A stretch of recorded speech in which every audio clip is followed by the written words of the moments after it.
Faut-il taxer l'économie collaborative?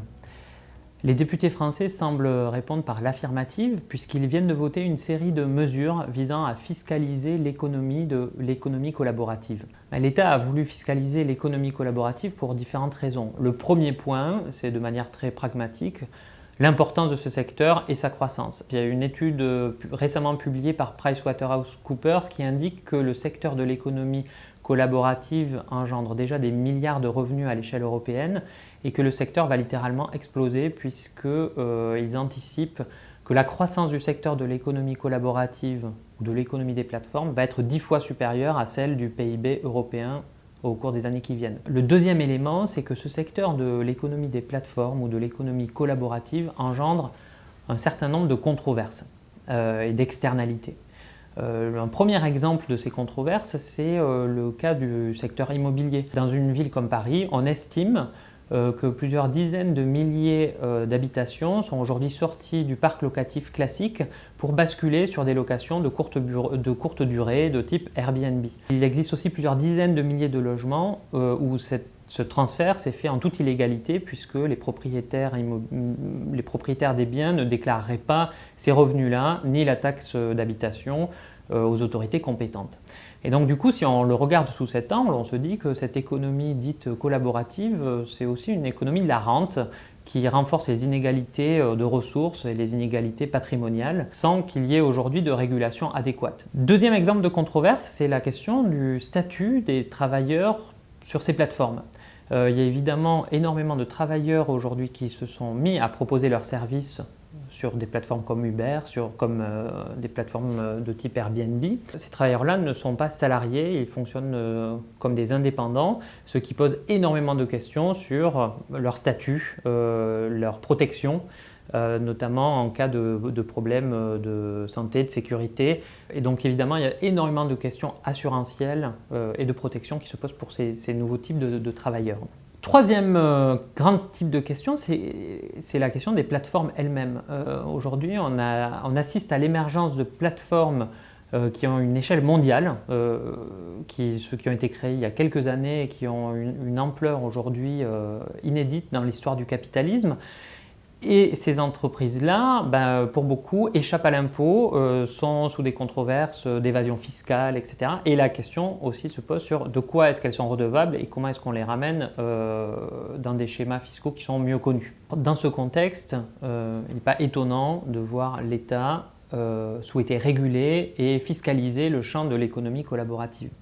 Néanmoins, il me semble qu'aujourd'hui, l'État se retrouve dans une situation assez paradoxale à plusieurs égards. D'un côté, il est évidemment légitime de ne pas vouloir laisser le champ de l'économie collaborative ou de l'économie des plateformes se développer de manière totalement dérégulée. D'un autre côté, l'État risque toujours d'être accusé d'être anti-innovation et d'essayer de freiner l'essor de services qui plaisent aux clients et qui sont de nouvelles formes de modèles d'affaires. On peut s'attendre à 3 séries de reproches par rapport à cette démarche de taxation de l'économie collaborative. Première série de reproches sur le caractère punitif de l'État qui s'en prend au maillon le plus faible. Il ne faut pas oublier que dans l'économie des plateformes, il y a 3 acteurs. C'est-à-dire le demandeur, qui est celui qui va payer pour la réalisation du service, l'offreur, qui est l'individu qui va réaliser ce service-là, et la plateforme elle-même, qui est l'intermédiaire. Aujourd'hui, l'État, par son action, n'agit que sur les offreurs. La démarche risque d'être perçue comme très punitive dans un contexte où nombreux sont les acteurs qui utilisent ces plateformes-là comme source de revenus complémentaires, voire comme occasion de revenir à l'emploi. Ainsi, en France, aujourd'hui, on considère que 25% des chauffeurs Uber l'utilisent pour sortir du chômage. Deuxième type de controverse, l'État risque de faire apparaître au grand jour et de généraliser les rigidités bureaucratiques auxquelles se heurtent les indépendants. Aujourd'hui, les seuils ont été définis de la manière suivante. Lorsque vous dépassez le seuil de 8 000 € d'activité ou de 18 000 € d'activité dans le secteur de l'immobilier, vous devez désormais vous affilier au régime social des indépendants, le RSI. Or, alors évidemment, ce système va permettre d'offrir une protection sociale à certains, mais il va aussi pousser dans les bras du RSI un certain nombre de micro-entrepreneurs ou d'acteurs qui avaient aussi d'autres sources de revenus. Et il faut aussi savoir que le RSI est un système aujourd'hui très contesté par les entrepreneurs et les indépendants eux-mêmes qui critiquent son opacité, son coût et sa grande rigidité. Il est possible que la démarche de taxation qui a été mise en place par l'État fasse apparaître au grand jour ces rigidités et ces controverses liées au système assurantiel des indépendants. Troisième type de reproche, le système de taxation tel qu'il est pensé aujourd'hui risque d'éviter des enjeux clés. Ces enjeux clés, j'en vois au moins 3. Le premier concerne les plateformes elles-mêmes, qui sont les grandes absentes en fait, de ce projet de régulation. Comment imposer les plateformes? Comment faire en sorte, comment lutter contre l'évasion fiscale à laquelle se livrent certaines plateformes mondiales aujourd'hui? Deuxième enjeu clé, comment penser la protection et le statut des individus qui travaillent sur ces plateformes? C'est d'autant plus urgent que les formes de travail qu'on voit apparaître sur ces plateformes aujourd'hui semblent appeler à se généraliser au détriment d'un travail de type salariat classique.